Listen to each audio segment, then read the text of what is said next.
Hey y'all, welcome back to my channel. I am doing a series where I'm trying to extend our cream blush line, and I cannot seem to get the formula right to make them more pigmented. So if you want to follow along on this journey, be sure to hit the subscribe button so you don't miss out on any new videos.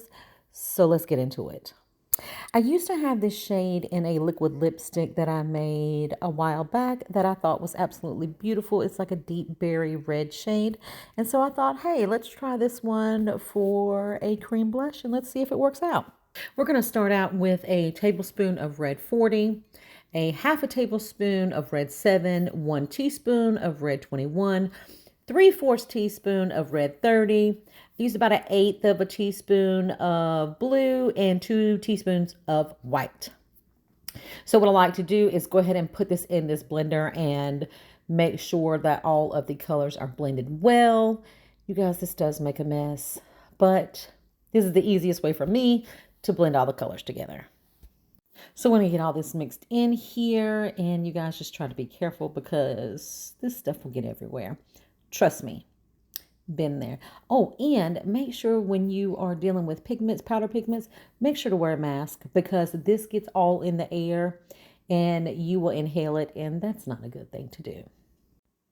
So once we get everything in our blender, I'm going to go ahead and put the lid on, and I'm probably going to blend this up for somewhere like 25 to 30 seconds, I'm thinking. So we're just going to get all these colors, all these pigments blended well.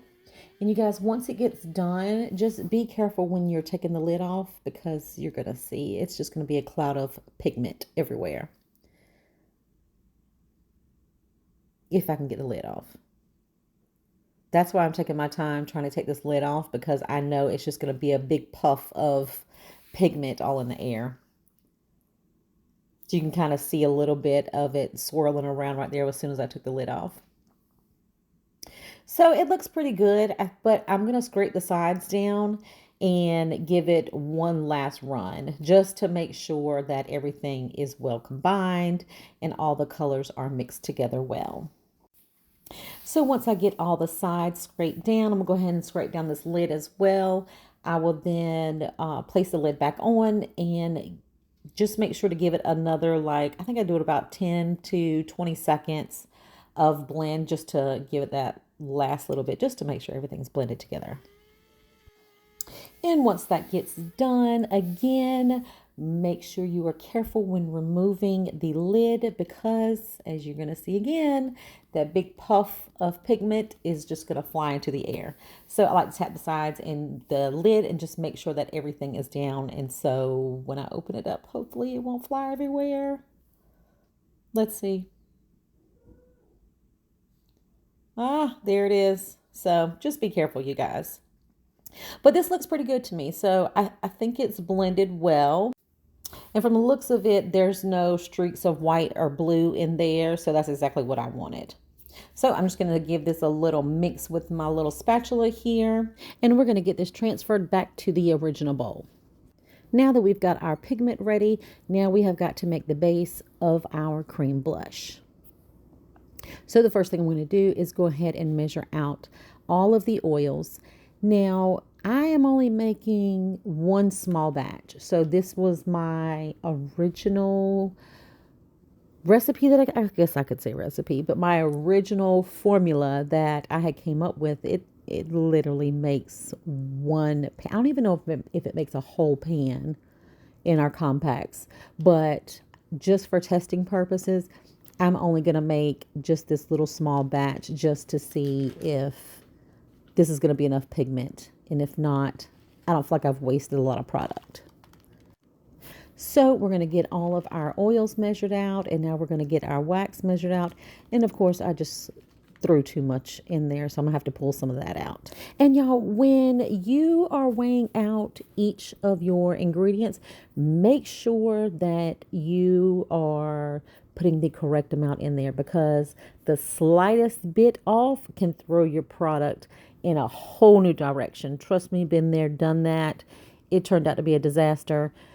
So just make sure that all your measurements are correct. So I'm going to go ahead and measure out our last two ingredients that we actually do not add in until the cool down phase. So which is a vitamin E oil and the essential oil. I really don't know why I weighed out the essential oil and put it in here, because I know if it's a small batch, I only do 7 drops. But I guess for the purpose of this video for you guys, I went ahead and put it in a bowl. But only thing I did was just pour some in there, and I took a little pipette and pulled some out to make sure I put 7 drops in the cool down phase. So now we're going to go ahead and start mixing everything together. I'm going to go ahead and mix the first 2 oils together first.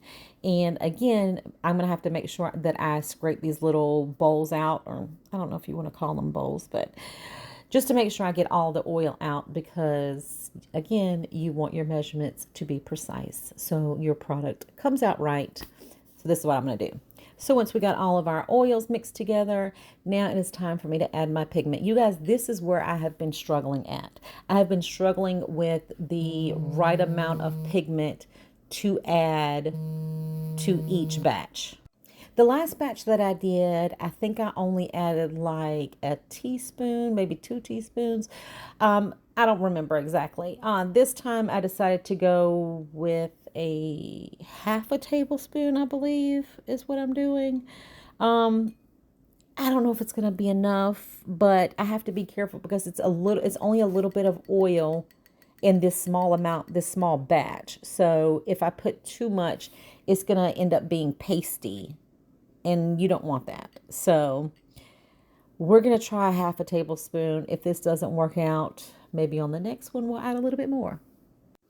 So we're going to make sure that we give this a good mix, and you guys just be careful because you will just spray this all over your counter or whatever your surface you're working on. So just be careful when mixing, especially if you're dealing with like small little bowls like these. You're going to make a mess. So just be careful with it. Once we've got all the oils and pigment mixed together, now it's time to add in the wax.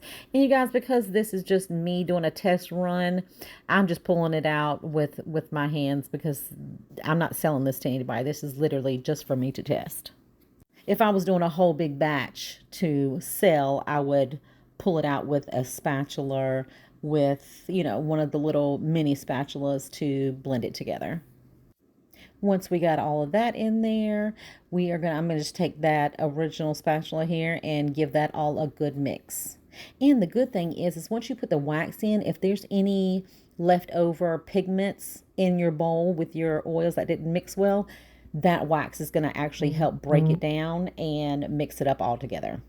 Now that we have gotten everything well combined, we're going to take this over and give it a nice hot steamy bath.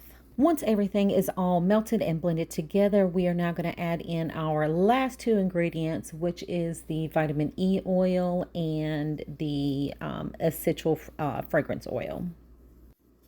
Once you get all of those in there, just make sure to give it a good little stir just to make sure that everything is all blended together. Now that we have got everything all mixed and combined, now I'm going to just leave this alone and let it set for a couple of hours. And we are back after a couple of hours. Everything has cooled down, hardened up, and now it's time to test. You guys, I hope I got this right this time. Look how beautiful this shade is. In a lipstick, you guys, it is so pretty.